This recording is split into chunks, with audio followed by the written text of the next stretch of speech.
ഇതാണ് ദേവി ആന. ഈ ആനയുടെ പേരാണ് ദേവി. ഇതിലാണ് ഈ ഭഗവതിക്കെട്ടിൽ ഇന്ന് ആറാട്ട് കഴിഞ്ഞിട്ട്, രുദ്രതീർത്ഥത്തിൽ ആറാട്ട് കഴിഞ്ഞിട്ട് ഭഗവതിക്കെട്ടിൽ ഉച്ചപൂജയും കഴിഞ്ഞിട്ട് ഭഗവതിക്കെട്ട് കൂടി പുറത്തേക്ക് ഇറങ്ങും.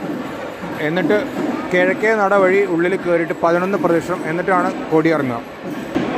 അപ്പോൾ കൊടിയിറക്കത്തിനുള്ള ആന റെഡിയാണ്, ഭഗവാൻ കയറിയിരിക്കാനുള്ള ആന റെഡിയാണ്. ഇതിലാണ് ആറാട്ടും ഉച്ചപൂജയും കഴിഞ്ഞ് തിരിച്ചു വരിക. എന്നിട്ട് കിഴക്കേ നടയിലേക്ക് പോകും ഇതിൽ.